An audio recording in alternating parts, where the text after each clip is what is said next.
স্বাগত। আজকে বাংলাদেশে আপনাদের সঙ্গে আছে আমি খালেদ মহিউদ্দিন। রাজনীতির স্বাধীনতা লুকিয়ে আছে দল ত্যাগের অধিকারে, তাতে ব্যক্তির মত সম্মানিত হয়, তবে গোষ্ঠী মত চাপানোর জন্য উগ্র আচরণ অবশ্যই অগ্রহণযোগ্য। এসব নিয়ে আজকের আলোচনা আদর্শ আজকাল। কথা বলতে স্টুডিওতে আছেন কৃষক শ্রমিক জনতা লীগের সভাপতি বঙ্গবীর আব্দুল কাদের সিদ্দিকী বীরুত্তম, আছেন রাজনীতিবিদ অবসরপ্রাপ্ত মেজর আখতারুজ্জামান এবং বাংলাদেশের সাম্যবাদী দলের সাধারণ সম্পাদক সাবেক শিল্পমন্ত্রী দিলীপ বড়ুয়া। স্বাগত আপনাদের। বঙ্গবীর কাদের সিদ্দিকী বীরুত্তম, আপনার কাছে জানতে চাইবো যে 5ই জানুয়ারি নির্বাচন আপনি বর্জন করেছিলেন, উপনির্বাচনে অংশ নিতে আপনি উচ্চ আদালত পর্যন্ত যাচ্ছেন। নির্বাচনকালীন সরকার নিয়ে আপনি বা আপনার দলের অবস্থানগত কোনো পরিবর্তন এসেছে কিনা, আপনি এখন মনে করছেন কিনা যে মানে মানে কেন এই সিদ্ধান্তের এই পরিবর্তন? না, সত্যিকার অর্থে আপনাকে ধন্যবাদ, এই দর্শক শ্রোতাদেরকেও ধন্যবাদ। আপনাদের এখানে একেবারে জীবনে প্রথম এসেছি, সেজন্য আপনাকে অনেক স্বাগত আমাদের। এবং মনে হয় একবার আপনার সঙ্গে দেখা করতে এসেছিলাম। আপনাদের এক সাংবাদিক এক সময় নির্যাতিত হয়েছিল সেদিন। আমরা আমাদের কোনো নীতি পরিবর্তন করি নাই। 5ই জানুয়ারি নির্বাচন ছিল একেবারে ফাঁকা, সেখানে মানুষের অংশগ্রহণ ছিল না, আমরা অংশগ্রহণ করি নাই। উপনির্বাচনে আমাদের সিদ্ধান্ত যে যতগুলো উপনির্বাচন হবে, আমাদের যদি সম্ভাব্য ক্যান্ডিডেট থাকে, নির্বাচন করার মতো পরিবেশ থাকে, তাহলে আমরা নির্বাচন করব। যতক্ষণই সরকার থাকুক, যতক্ষণই এই পার্লামেন্ট থাকুক। সেটি আগেরই সিদ্ধান্ত, মানে আপনারা নির্বাচন করবেন না উপনির্বাচন করবেন? 5ই জানুয়ারি নির্বাচনের পরের সিদ্ধান্ত, 5 জানুয়ারি পরের সিদ্ধান্ত। আমরা সেটাকে অনুসরণ করেই টাঙ্গাইল 4 কালীহাতির উপনির্বাচনে অংশ নিয়েছি। নিশ্চয়ই আমি একজন মুক্তিযোদ্ধা হিসাবে দেশের কাছে অতিরিক্ত কিছু চাই না, কিন্তু নাগরিক অধিকার চাই, এবং সে নাগরিক অধিকার অবশ্যই বলবো ক্ষুণ্ণ করা হয়েছে। এবং আমরা মানে আপনার মানে ওই ওই অবস্থানে কোনো পরিবর্তন হয় নাই, যে কারণে আপনি 5 জানুয়ারি নির্বাচন বর্জন করেছিলেন, কিন্তু আপনি আপনার দল থেকে সিদ্ধান্ত নেওয়া হয়েছে যে উপনির্বাচনগুলো আপনারা করবেন। সে বিষয়টি আসলে বিষয়টা হলো যে যখন গণতান্ত্রিক সমাজ ব্যবস্থায় সেটা যতখানি মুক্ত হোক আর যতখানি গলা টেপা হোক, উপনির্বাচনগুলো সরকার যে সরকারই থাকে সেই সরকারের সময়ই হয়। উপনির্বাচনে কোনো সরকার বদল হয় না। আর আমাদের দুর্ভাগ্য যে আমাদের নির্বাচন কমিশন মোটেই তাদের মেরুদণ্ড নেই, তাদের যোগ্যতা দক্ষতারও যথেষ্ট অভাব আছে। আপনি কি মনে করেন কিনা যে আপনার এই কথা আপনার বিষয়টি বিচারাধীন আছে, সেটা কোনো প্রভাব বিস্তার করবে? না, আমি সে কথা তো বলছি না যে প্রভাব বিস্তারের জন্য বলছি না।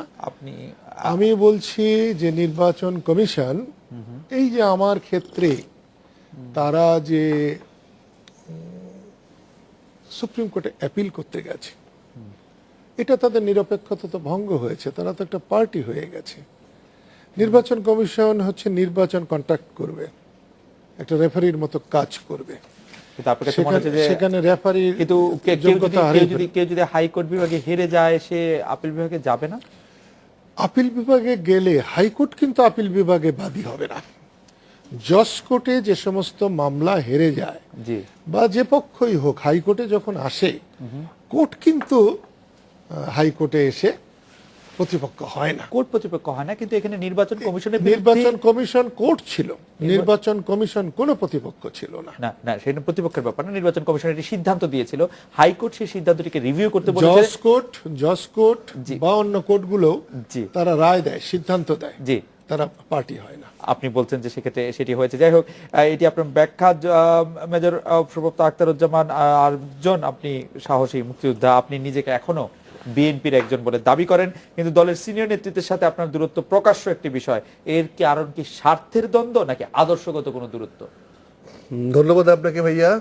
স্বার্থ আদর্শ দুটোই তো আপনারা বলবেন, আমি তো বলবো ভালোটাই।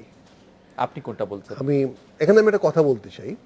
আমি একটা ছোট্ট একটা জিনিস মনে পড়লো আমার কাদের ভাই কথা শুনতে গিয়ে। জাপানের একজন বিখ্যাত চলচ্চিত্রকার ছিলেন, মারা গেছে মনে হয় আজকে, বিশ্ববিখ্যাত চলচ্চিত্রকার, তার নাম ছিল আকিরা কুরোসাওয়া। তিনি একটা ছবি করেছিলেন রশমন। সেই ছবিটার মূল পাঠ্যপদ্য ছিল যে উই অল আর ইনোসেন্ট। মানে আমরা যে কাজটি করি, আমার বেলায় আমি ইনোসেন্ট, মানে আমি আমার বিশ্বাস থেকে করি এটা সঠিক। তা আজকে আমি আমার দলে আদর্শের কথা বলছেন বা আদর্শের বিরুদ্ধে বলছি না, আমি কিন্তু আমি নিজেকে ইনোসেন্ট মনে করতেছি ওই সেই প্রতিপাদ্য থেকে। আসলে দেখেন, এটা হলো রাজনীতির একটা চলমান প্রক্রিয়া। কোনোভাবে এটাকে আপনি স্বার্থের দ্বন্দ্ব দেখছেন না? স্বার্থের দ্বন্দ্ব আমি দেখতাম, যদি দেখতাম এটার মধ্যে আমি কখনোই কোনো স্বার্থের জন্য কোনো কাছে যেতাম। যেমন আমি একটা কথা, ছোট্ট একটা কথা বলি, আজকে দেখবেন লন্ডনে ম্যাডাম একটা বক্তব্য দিয়েছেন, কথার অনুযায়ী চলে আছে যে ঐক্যবদ্ধভাবে সারা দেশ পরিচালনা করা সম্ভব নয় এবং সংলাপে দেশ পরিচালনা করতে হবে। কিন্তু এই কথাটি আমি 2008 নির্বাচনের আগে ওনাকে বলেছিলাম, আপনি নির্বাচনে যেন না। শেখ হাসিনা অনেক লোকই বইটা আন্দোলন করেছে, অনেক মারামারি কাটাকাটি করেছে, সে ক্ষমতায় যেতে চায়, সে যতক্ষণ পর্যন্ত ক্ষমতায় যেতে না পারবে ততক্ষণ পর্যন্ত দেশে শান্তি হবে না। আপনি যদি দেশে শান্তি চান তাহলে আপনি নির্বাচন করেন না, আপনি বরঞ্চ উনাকে সমর্থন করেন। আমাদের সামনে এখন টার্গেট হলো সামরিক। আপনি কোন ক্যাপাসিটিতে এই কথা বললেন বেগম জিয়াকে? তখন তো আমি অনেক বড় ক্যাপাসিটি, বেগম খালেদাকে জেল থেকে বের করি আমি, তার সঙ্গে কথা বলি আমি, তখন আমার পদ লাগে না।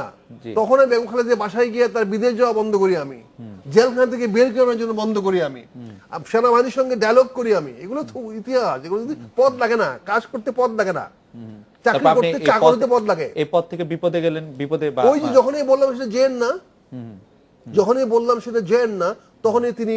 কিন্তু নির্বাচনে যদি শেখ হাসিনা জিতবেনই, তবু তো নির্বাচনে অংশগ্রহণ করবেন না কেন? মানে আপনার মধ্যে হারার না বুঝার চেষ্টা করেন, খালেদ সাহেব রাজনীতিতে বোঝার চেষ্টা করেন। যদি সেই 2008 সনে বেগম খালেদা জিয়া শেখ হাসিনাকে সমর্থন দিত, তাহলে এই যে ধারাবাহিকতা, এই যে আজকে বিপর্যয়। শেখ হাসিনাকে সমর্থন দিলে বিএনপি কিভাবে থাকে? আরে কেমনে থাকবে না রাজনীতি? আপনি শুনে তাহলে এখন কেন বলছেন সংলাপ করতে হবে, এখন কেন বলছেন একসঙ্গে? তাহলে হাসিনা কেন আপনার সঙ্গে সংলাপে বসবে না? সেইটাতে বেগম খালেদা স্পষ্ট বলছে যে, বেগম খালেদা স্পষ্ট বলছে যে মেনে নিয়ে সংলাপে আসে। ভাই দেখেন, আমি একটু আগে কাদের ভাইয়ের কথা বলছিলাম, আমি আজকে একটা ফেসবুকে একটা স্ট্যাটাস দিয়েছি। আমি বলেছি বাংলাদেশে 3টা প্রদেশ করা হোক, সুনামগঞ্জ সিলেট থেকে নিয়ে একটা প্রদেশ, যেটা নাম দেওয়া হোক পার্বত্য বাংলা, ময়মনসিংহ থেকে বরিশাল পর্যন্ত একটা পটুয়াখালী পর্যন্ত একটা বাংলাদেশ প্রদেশ করা হোক, নাম দেওয়া হোক মধ্য বাংলা, আরেকটা সেই টেকনাফ তেতুলিয়া থেকে রূপসা পর্যন্ত, খুলনা পর্যন্ত একটা প্রদেশ করা হোক, সেটার নাম দেওয়া হোক সুন্দর বরেন্দ্র বাংলা। আচ্ছা, এটা নিয়ে অনেক কথা হতে পারে। 1905 সনে যদি বঙ্গভঙ্গ রহিত না করতো ভারতীয় সরকার, ভারতীয় জমিদারদের চাপে, আমাদের রবীন্দ্রনাথ চাপে না করতো, তাহলে ভারত 3 ভাগে বিভক্ত হতো না। মুসলিম লীগের জন্ম 1905 সনে হইতো না বাংলা মাটিতে, এবং যার ফলে দেখেন কি হয়েছে। আমাকে একটু ক্ষমা করবেন মেজর আখতারুজ্জামান, আমি আসলে একাডেমিক আপনার কাছে একটু জানতে চাইছিলাম, আপনি যদি বুঝতেই পেরে থাকেন যে আওয়ামী লীগ সেই সরকার নিশ্চিতভাবে জিততে যাচ্ছে, সেই ক্ষেত্রে আপনি আপনার নেত্রীকে কেন এই পরামর্শ দিবেন যে আপনি নির্বাচনে অংশ নিয়েন না? আপনি কি হারটা কখনো হারবেন না, আপনি সবসময় জিতবেন? তাহলে হারা মানেটা কি? হারা মানেটা কি? আমি আপনার সঙ্গে যেটা বিরোধিতা করে পারবো না। এই হেরে কি হয়েছে আজকে? উনি ছিন্ন বিচ্ছিন্ন হয়ে গেছে। শুধু এই হারের কারণে ছিন্ন বিচ্ছিন্ন হয়েছে কিনা সেটি আমি মানে রাজনীতি কি হয়েছে, রাজনীতি কি হয় দেখেন। আজকে আমাদের কাদের সিদ্দিকী আমরা পাশাপাশি বসে আছি। জি, এই কাদের সিদ্দিকী 1975 সনে 15 আগস্টের পরে আমি খোলা রাইফেল নিয়ে খুঁজেছি, তাকে মারার জন্য আমি অ্যাসাইন হয়েছি, আমরা সেনাবাহিনী তাকে হন্য হয়ে খুঁজেছি। আসি খুঁজবো? রাজনীতি একটি ভুল টার্ন জীবনের জন্য অনেক পতন নিয়ে আসে। আপনি মনে করছেন যে 2018 নির্বাচনে সিদ্দিকী শুনেন, আজকে খুব ইন্টারেস্টিং জিনিস শুনলাম, কাদের সিদ্দিকী শেখ হাসিনাকে ভারতে বাঁচিয়ে রাখার জন্য তার কন্ট্রিবিউশন অস্বীকার করতে পারবেন? আমার অস্বীকার করার কোনো দরকার নেই, because Kader Siddiqui was more important than Sheikh Hasina in that time in Indian politics. Maybe না, it is true my dear sir. আপনি মানেন কি না মানেন, আজকে আপনার প্রজন্মের ছেলেরা আপনার কাছে মনে হবে ইতিহাস, না আজকে আপনারা মনে করবেন শোনা কথা। কিন্তু 1975 সনে আপনারা দেখেন টাঙ্গাইলে একটা ব্রিগেড হয়েছে অনলি ফর হিম, ঘাটাইলে ক্যান্টনমেন্ট হয়েছে, সেটি ব্যাপারে কোনো সন্দেহ নাই। কিন্তু জনাব আখতারুজ্জামান, আমি শুধু আপনার কাছে জানতে চাইছি, আমি আবার একটু ফোকাস করি, জানেন না আমি শুধু জানতে চাইছি যে আপনি কি মনে করছেন যে ওই সময় নির্বাচনে অংশ না নেওয়াটাই আসলে ভালো কাজ হতো এবং আওয়ামী লীগের সমর্থন দেওয়াটা ঠিক কাজ হতো? আমি এটা আরো একটু শুনবো। আমি একটু জনাব দিলীপ বড়ুয়ার কাছে যাই। জনাব দিলীপ বড়ুয়া, মানে দীর্ঘ দিন ধরে আপনি বাংলাদেশের সাম্যবাদী দলে অনেক বছর ধরে সাধারণ সম্পাদক পদে আছেন, বা শীর্ষ পদে আছেন, দলে মানে নতুন নেতৃত্ব আসছে না কেন? সেটি কি মানে আপনি দলে অসম্ভব জনপ্রিয় সেই কারণে, নাকি আপনি দলে নতুন নেতৃত্ব আসতে দিচ্ছেন না আসলে, এবং সেই দলটি আপনি অনেকটাই কুকিগত করে রাখছেন? জনাব দলীপ বড়ুয়া। যাই হোক, এটা একটা অপ্রত্যাশিত বক্তব্য দিয়েছেন, এই জন্য না, যাই হোক, এটা এই জন্য আপনাকে আন্তরিকভাবে ধন্যবাদ। তাই না, আমাদের কতগুলো প্রক্রিয়া আছে, জি, আর কমিউনিস্ট পার্টিতে এরকম একটা সিস্টেমই আছে যে যখন যার পলিসিটা কমিউনিস্ট পার্টিতে অ্যাডপ্টেড হয়, যতক্ষণ পর্যন্ত এটা কন্টিনিউ থাকে ততক্ষণ পর্যন্ত তাদেরকে নেতা হিসেবে মেনে নেয়, পার্টি অ্যাকসেপ্ট করে। মানে এটা কিরকম, এটা ভালো ভালো কি মন্দ এটা তো কমিউনিস্টের কালচারে কিন্তু এটা আছে। মানে আমার বাংলাদেশের সাম্যবাদী দলে যোগ দিতে হলে দিলীপ বড়ুয়ার আদর্শকে ফলো করতে হবে? দিলীপ বড়ুয়ার আদর্শ পার্টির আদর্শ, আমাদের যে নির্দিষ্ট রাজনৈতিক কর্মসূচি, আদর্শিক কর্মসূচি, গঠনতন্ত্র আছে, জি, সেই মোতাবেক আপনি জয়েন করবেন, দিলীপ বড়ুয়ার আদর্শের অনুসারে জয়েন করবেন। আচ্ছা আচ্ছা আচ্ছা আচ্ছা। কিন্তু আমি সাম্যবাদী দলে জয়েন করলে সাধারণ সম্পাদক হতে পারবো? অবশ্যই আপনি প্রক্রিয়ার ভিতর দিয়ে হতে পারবেন। যতদিন, যখন আপনাকে আমি সরিয়ে দিব তখন, নাকি? মানে না, এটা কংগ্রেসের ভিতর দিয়ে হবে, আপনার পলিসি যদি অ্যাডপ্টেড হয় আপনার তখন হবে, মানে অথবা যদি মেজরিটি যদি আপনার পক্ষে থাকে তখন অবশ্যই হবে, তখন অবশ্যই হবে। যাই হোক, জনাব দিলীপ বড়ুয়া, আপনি অপ্রত্যাশিত প্রশ্ন বলেছেন, কিন্তু আপনি চমৎকার বলেছেন, সেই জন্য আপনাকে ধন্যবাদ। বঙ্গবীর কাদের সিদ্দিকী, আমি আপনার কাছ থেকে জানতে চাইবো যে দলের নামের দিক থেকে, পোশাকের দিক থেকে এখনো অনেকে আপনাকে আওয়ামী লীগের কাছাকাছি একজনই মনে করেন, আপনি এখনো বঙ্গবন্ধুকে আদর্শ বলেন, আপনি আদর্শগত দিক থেকে আওয়ামী লীগ আপনার আসলে কতটা কাছাকাছি? বর্তমান আওয়ামী লীগ মোটেই কাছাকাছি নয়। কোন সময় আওয়ামী লীগ কাছাকাছি ছিল? যে আওয়ামী লীগের জন্ম দিয়েছিলেন মৌলানা ভাসানী, শামসুল হক, এবং যতদিন পর্যন্ত আপনি আওয়ামী লীগে ছিলেন, যে আওয়ামী লীগ লালন করেছেন বঙ্গবন্ধু শেখ মুজিবুর রহমান, আমরা ঘাম ঝরিয়েছি যে আওয়ামী লীগের জন্য, সেটা। আর যে আওয়ামী লীগে ছিলাম বলছেন, না মানে আপনি যতদিন পর্যন্ত ছিলেন ততদিন আদর্শ ছিল কিনা? না, ততদিনও থাকলে তো থাকতামই না, ততদিন পর্যন্ত আপনার এক্সিট পর্যন্ত আওয়ামী লীগ আদর্শ ছিল কিনা? অনেকটা আদর্শচ্যুত হয়েছিল বলেই তো আমি আওয়ামী লীগ ছেড়েছি।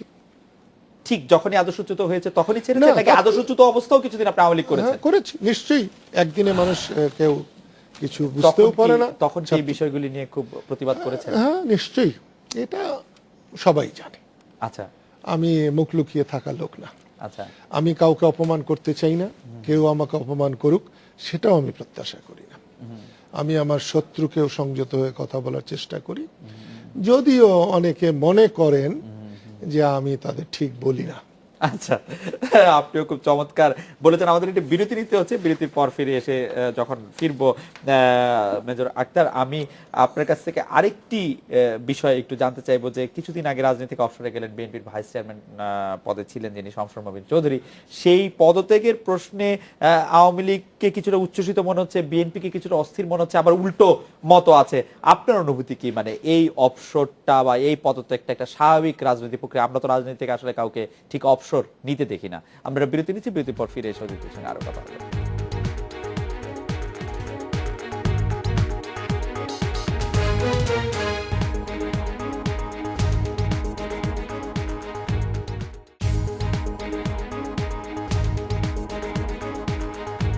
আজকের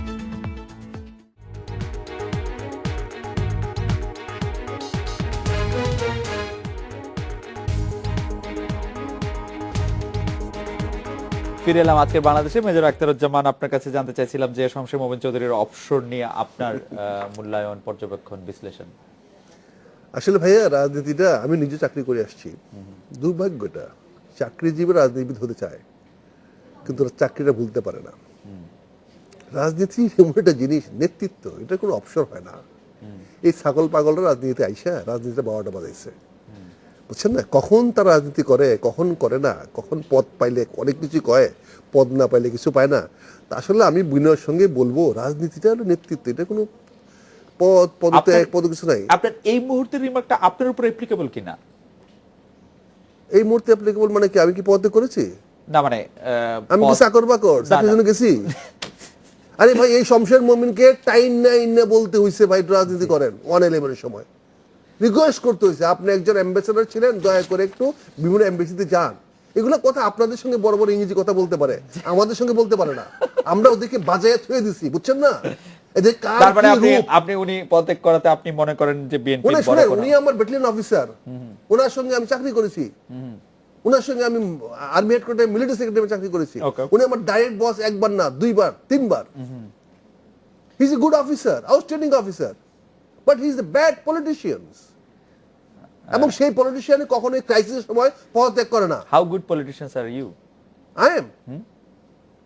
I think I'm the best among the present যারা পলিটিক্স যারা আছে, হ্যাঁ। মানে কাদের সিদ্দিকী এবং দিলীপ বড়ুয়াকে দুই পাশে প্রশ্ন রেখে বলছেন ওঠে না, তাদের চেয়ে অনেক superior আমি। তাদের দুজনের আমি চেয়ে তো আপনারা- সামনে বলছি। তাদের দুজনের চেয়ে অনেক তো সুপারিয়র। অনেক, I never lost my characters. I never shifted from my positions. I never did it. মানে এই প্রেক্ষিতে উনাদের দুজন থেকে আপনি কেন শ্রেষ্ঠ, কেন মনে হচ্ছে যে শিফট তারা পজিশন Because শিফট আপনি করেছেন? শুনেছেন, একজন দুজনের বক্তব্য শুনেছেন, উনি বলেছেন, উনি বলতে পারেন আদর্শটা কি। আর ব্যক্তিগত আক্রমণ হয়ে যাচ্ছে, ব্যক্তি বলছেন যেহেতু আপনি বলছেন, because I মনে করি আমি ওনাদের চেয়ে বেস্ট। এবং এই সময় যারা রাজনীতি করছেন তাদের মধ্যে আপনি সবচেয়ে বিকজ আমি দেখেছি ক্রাইসিসের সময়, আমি দেখেছি। কারণ আমি যেটা বলেছি, মনে করি যে আমি যদি বলি, যেমন উনি বলেছেন 5 জন ব্যক্তি হয়ে 5 জনের নির্বাচন আমি করি নাই, এই সরকারের সঙ্গে তাহলে আমি করবো না। কিন্তু 5 জনের সঙ্গে নির্বাচন আমরা বলেছি নির্বাচন করা উচিত, আমরা এটার পক্ষে। আমরা বলেছি কোন সরকার যদি তার ট্যাক্টফুলি যদি আমাকে হারাই দিতে পারে, এটা তো তার ট্যাকটিক্স, এটা সে যদি কোনোভাবে আমাকে হারাইতে পারে, এটা সে চেষ্টা করবে না কেন? এই দিলীপ বড়ুয়ার সঙ্গে মন্ত্রী হওয়ার আগে আপনার আমরা বক্তব্য বন্ধু ছিল, কথা বলেছি। আপনার বক্তব্য পরিষ্কার জনাব আখতারুজ্জামান। জনাব দিলীপ ধন্যবাদ। বড়ুয়া, আমি আওয়ামী লীগ বা বিএনপির সাথে জোটে থাকা না থাকা নিয়ে জাতীয় পার্টি বারবার ভেঙেছে।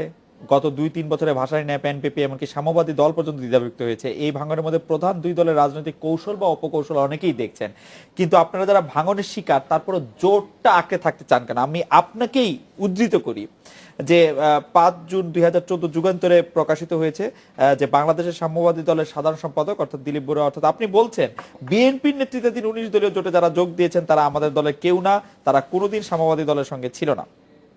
ঠিক, তা আমি এই বক্তব্য এখন অন করি। আপনারা এখন এই কেউ দুই যদি জোটের সিরিও সঙ্গে- এই দুই জোটের সঙ্গে আপনারা থাকতে না, চান কেন আসলে? আমি তো এখন ম্যাডাম সাবেক বিএনপি চেয়ারপারসন এবং তখন 19 দল ছিল, জি। উনি সাম্যবাদী দলের ইম্পর্টেন্সটা কেন বুঝলেন আমি জানি না। আপনি যদি যে কোনো লোক নিরপেক্ষ বা গোয়েন্দা সংস্থা থেকে যদি যাচাই করেন এরা আগে সাম্যবাদী দলের সাথে ছিল কিনা। আচ্ছা, এক, যদি আমরা যে পার্টি রেজিস্ট্রেশন দিচ্ছি, আপনি নির্বাচন কমিশনে পার্টি কেন্দ্রীয় কমিটি তার রেজিস্ট্রেশন সাম্যবাদী দলে যারা আছেন তাদের সবাইকে কি আপনি ব্যক্তিগতভাবে চেনেন? কাদের সাম্যবাদী দলে যারা আছেন তাদের সবাইকে কি আপনি চেনেন? মোটামুটি নেতৃত্ব লেভেল, জেলা লেভেলে তো সবগুলোকে চিনতে হয়। জি জি, আচ্ছা। যে এবং আমাদের যে কেন্দ্রীয় কমিটির লিস্ট দিছি, জেলা কমিটির লিস্ট দিছি, সেই জায়গার মধ্যে তো এদের কেউ নাই। তো এইটা যে একটা সাম্যবাদী দল তদানীন্তন দল বা 19 দলের ছিল, পর 20 দল হয়েছে, সাম্যবাদী দলকেই নাম ইউজ করে যে একটা দল সৃষ্টি করছেন, তাদের এই 1 বছরে বা 1.5 বছরে ইন্ডিপেন্ডেন্ট কোনো কর্মকাণ্ড ছিল কি? আচ্ছা, সেটি আপনি প্রশ্ন রাখছেন। তার মানে কিন্তু আমি যদি প্রশ্নটির অন্য অংশটির দিকে আপনাকে নজরে আনতে চাই, আপনারা কিন্তু আওয়ামী লীগ বা বিএনপির সাথে জোটে থাকা না থাকা কোনো না কোনোটা আপনারা অপ্ট করছেন, আপনি অপ্ট করছেন, যেমন আওয়ামী লীগের সঙ্গে থাকা। আওয়ামী লীগের সাথে আপনার আদর্শগত মিল কোথায়? না, আমরা তো 23 দফার ভিত্তিতে গেছি।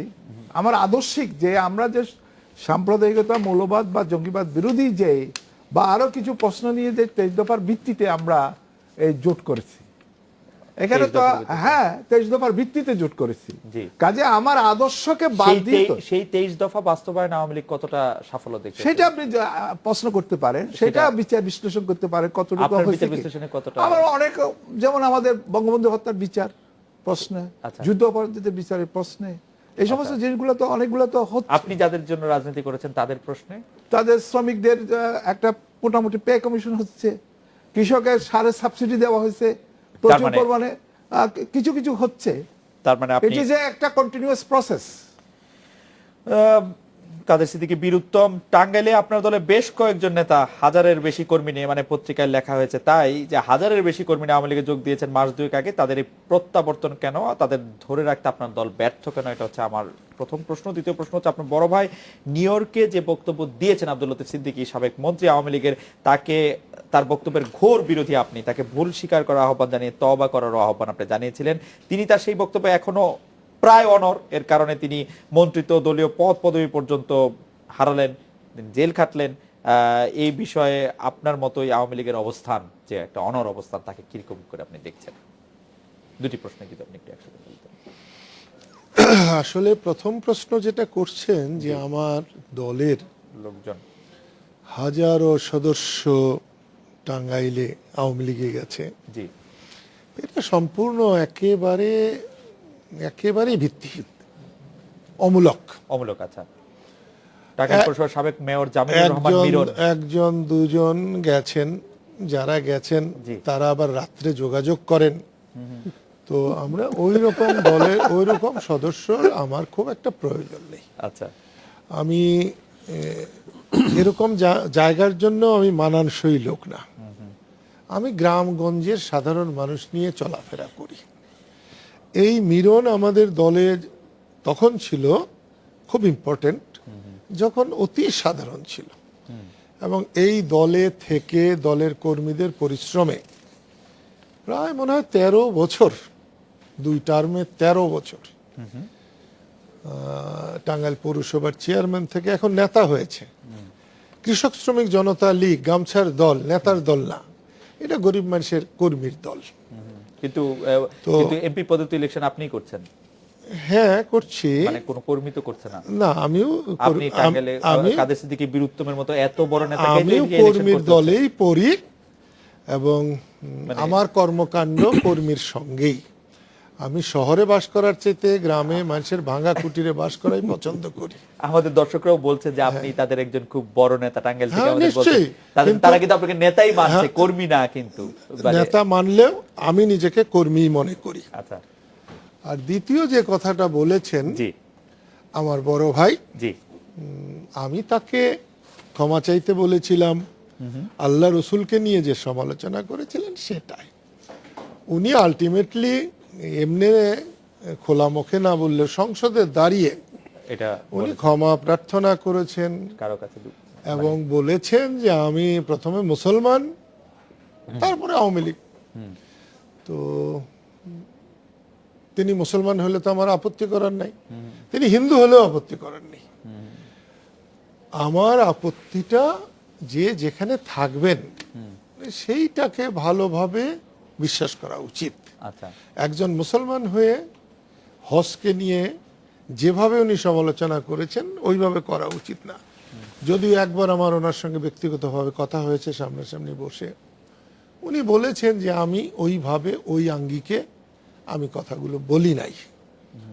তো এটাও সত্য যে মানুষ যখন একটা কথা বলে তার একটা অংশ যদি তুলে ধরা হয় তাহলে তার অর্থটা হয়তো অনেক ক্ষেত্রে পরিষ্কার হয়। জনাব আব্দুল লতিফ সিদ্দিকী মন্ত্রী থাকা অবস্থায় একাধিকবার আপনার অনেক কঠোর সমালোচনা করেছেন, সেগুলো আপনি কিভাবে নিয়েছেন? আসলে শুনেন, আল্লাহ তাআলা তাকে আমার থেকে বড় বানিয়েছে।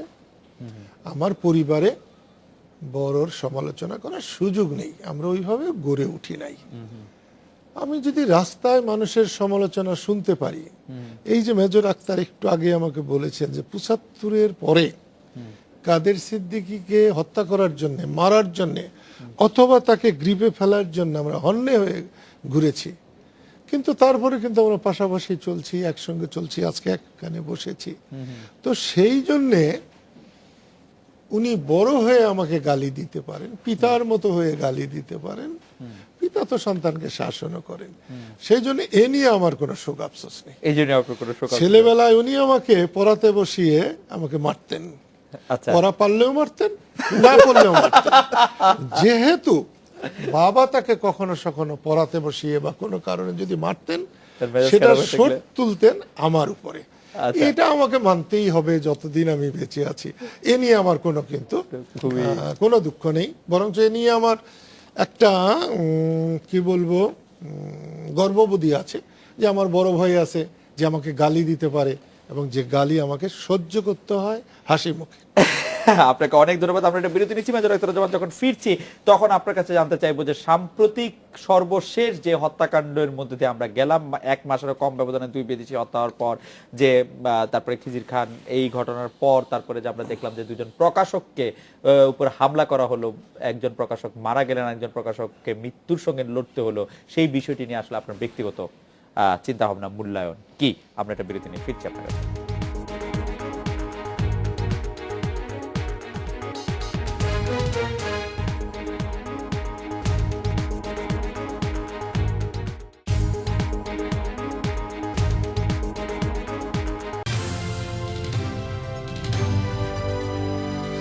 ইন্ডিপেন্ডেন্ট টেলিভিশন, 24 ঘন্টায় খবর।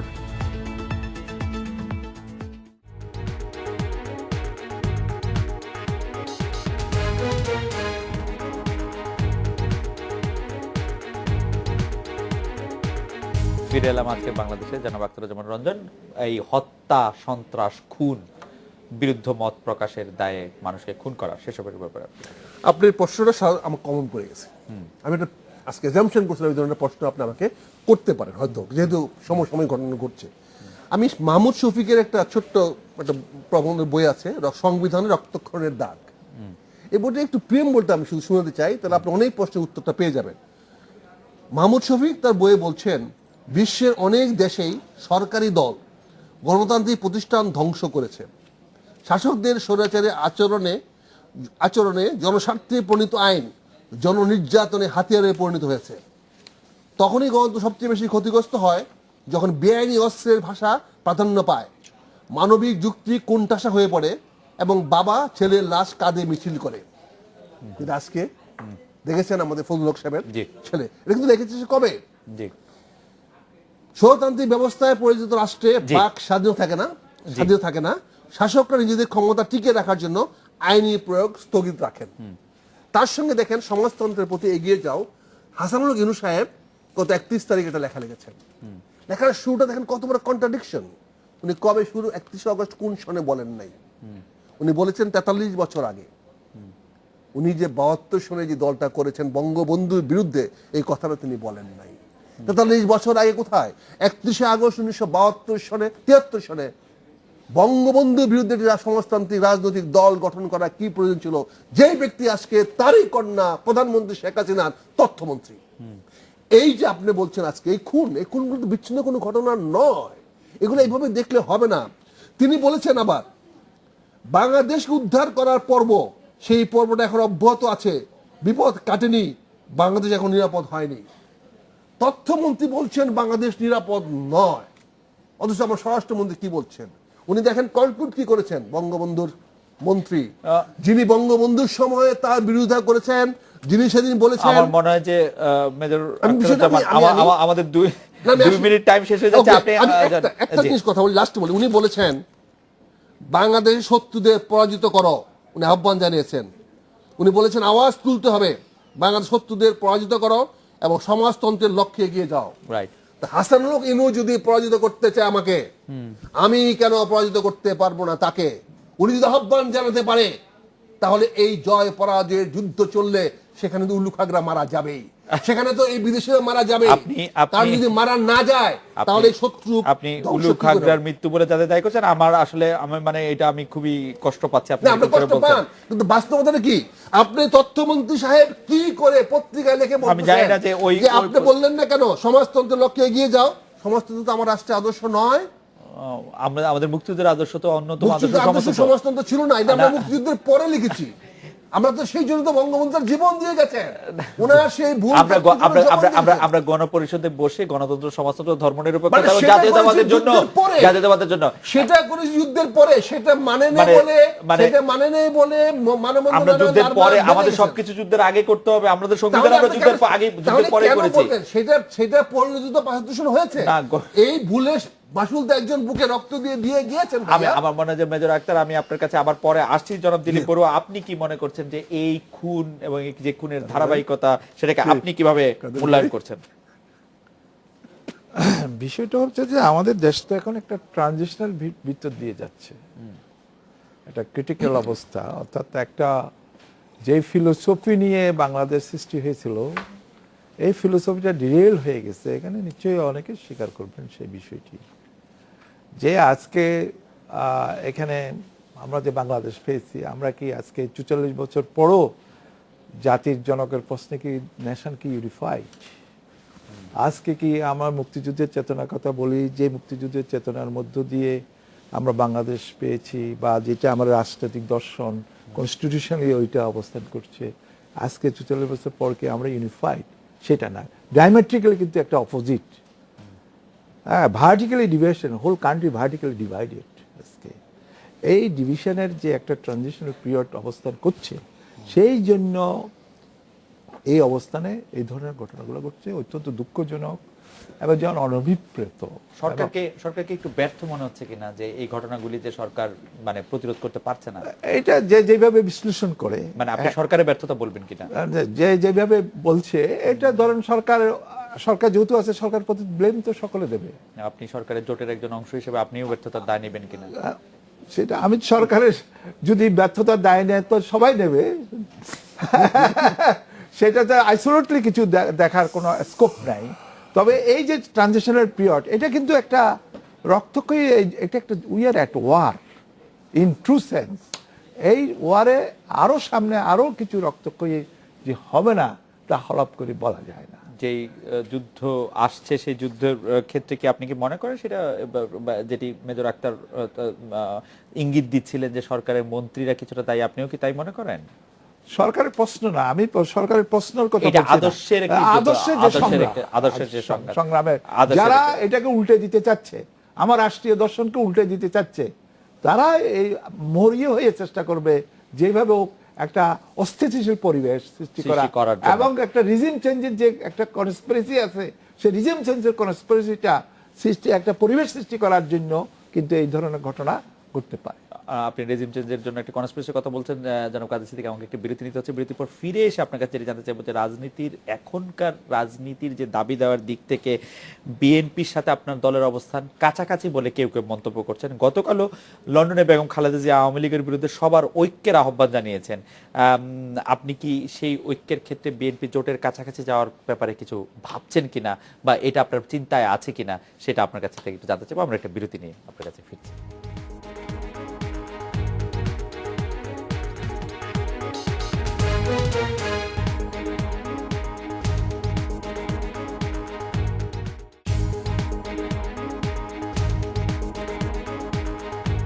আজকের বাংলাদেশ, ইন্ডিপেন্ডেন্ট টেলিভিশন, 24 ঘন্টায় খবর।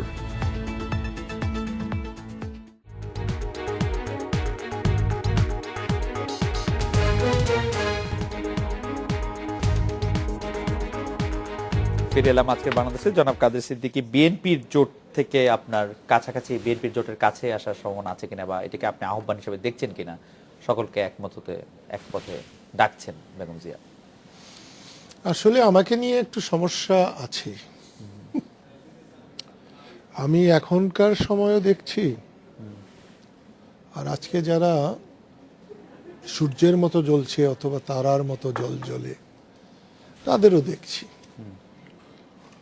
বিএনপির সঙ্গে বা কাছাকাছি আপনার মনে হতে পারে বা অন্যদের মনে হতে পারে, আমার সঙ্গে বিএনপির প্রচুর দূরত্ব আছে। একে তো এদেশে যুবকেরা যৌবনকালে প্রেম করে, আমি কোনো প্রেম করি নাই কোনো নারীর সঙ্গে। আমার ভালোবাসা মূলত বঙ্গবন্ধুর সাথে ভালোবাসা হওয়ায় দেশকে ভালোবাসতে শিখেছিলাম, না হলে আমার মতো গর্ধব আপনার পাশে বসে এতগুলো কথা বলতে পারতাম না। আমার সঙ্গে বেগম খালেদা জিয়ার অনেকবার কথা হয়েছে, উনি আমাকে সম্মান করেন, আমিও তাকে সম্মান করি। অনেকে মনে করেন যে মাননীয় প্রধানমন্ত্রীকে আমি অসম্মান করি, আমি তাকে মায়ের মতো সম্মান করি। আমার কাছে এই পৃথিবীতে মায়ের উপরে কেউ নেই। একজন মানুষ হিসাবে মাননীয় প্রধানমন্ত্রী আমার কাছে একেবারে মায়ের মতো।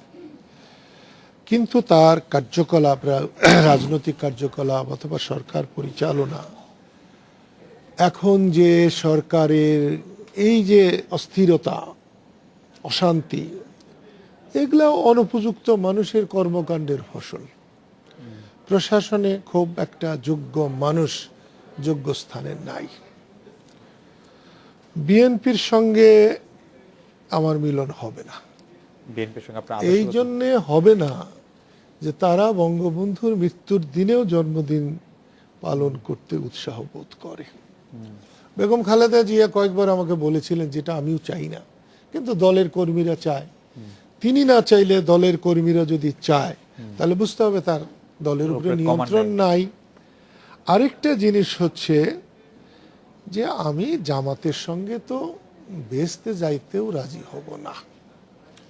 তো এর দুটি, কিন্তু লোকে যে আপনাকে একটু ভুল বুঝেছে, জামাত সমর্থিত একটি টেলিভিশনে আপনি নিয়মিত গিয়েছেন, নিয়মিত অনুষ্ঠান করেছেন, আপনার অনুষ্ঠানটা অনেক জনপ্রিয় ছিল। ওই যে একজন মন্ত্রী ছিলেন, উনিও গিয়েছেন, আরো মন্ত্রীরা গিয়েছেন, আরো নেতারা গিয়েছেন। আমি জানি আমাকে মানুষ ভালোবাসে, জি, আমাকে নিয়ে মানুষ অনেক রিয়াক্ট করে। আমি তাদেরকে এই রিয়াকশনকে আমি ধন্যবাদও দিই। আর আমি সব ক্ষেত্রে ভালো হতে চাই না, আমি কিছু খারাপও থাকতে চাই। আমি নিজে খারাপ না হলেই হলো। মানুষের ধারণাটা কি হলো সেটা মানুষ বিচার করবেন, কিন্তু আমি আমাকে পুত পবিত্র রাখতে চাই। আমার ভুলের জন্য আমি ক্ষমা চাইতে চাই, এবং আমি যখনই বুঝতে পারি আমার কোনো ভুল, আমি তখনই নিঃসংকোচের সেটা নিয়ে ক্ষমা প্রার্থনা করি। আর আপনি বলতে চাচ্ছেন যে আমাদের সঙ্গে আপনি বেহেশতেও যেতে চান না, সেটা আপনি আপনাদের সঙ্গে বলিনি, জামাতের সঙ্গে আপনি বেঁচে যেতে চান না, সেটি আমি বলছিলাম। সরি, আমার উচ্চারণে নানা রকম ত্রুটি আছে, মাফ করবেন। জনাব মেজর আখতারুজ্জামান, গণজাগরণ মঞ্চ, জি আমার কথাটা শেষ হয়নি। জি জি জি প্লিজ।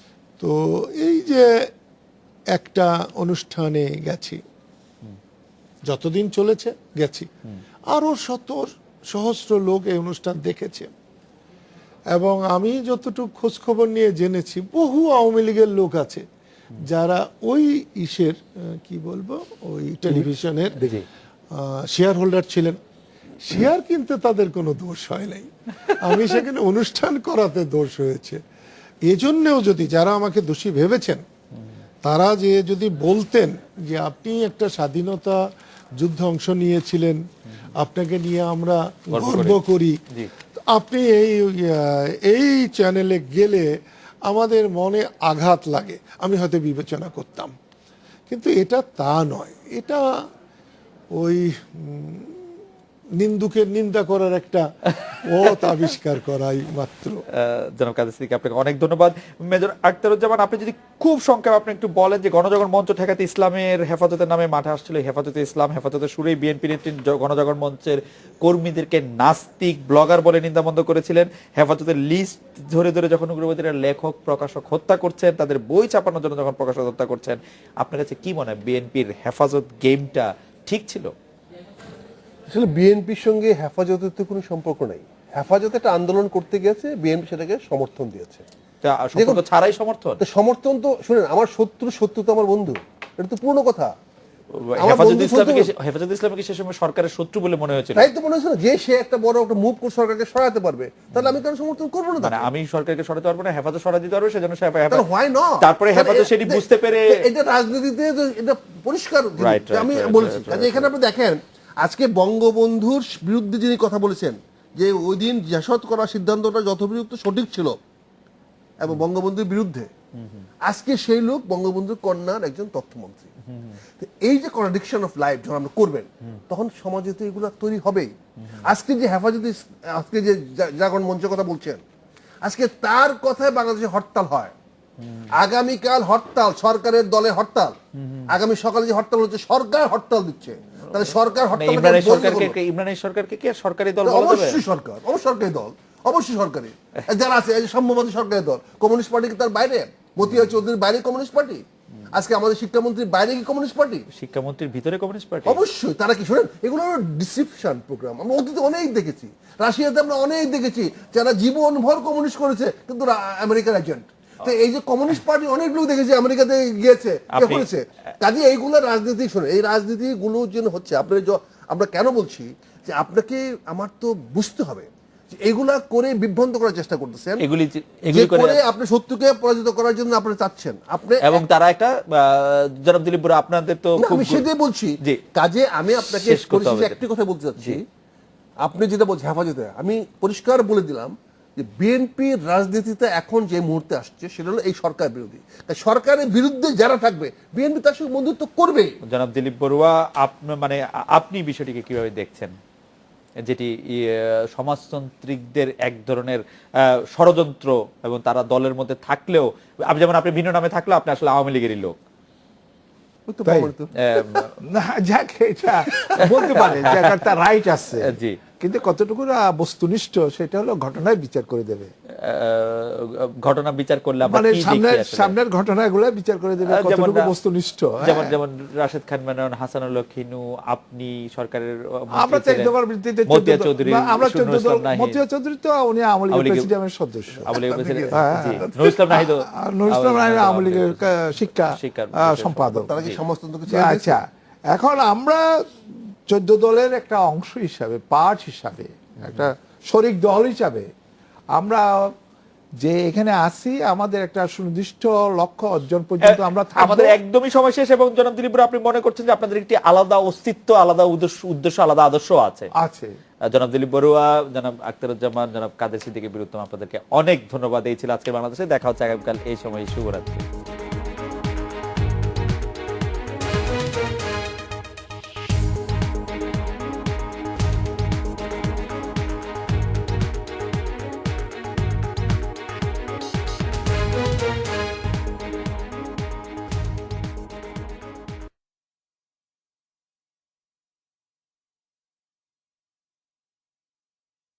দেখি বাংলাদেশ।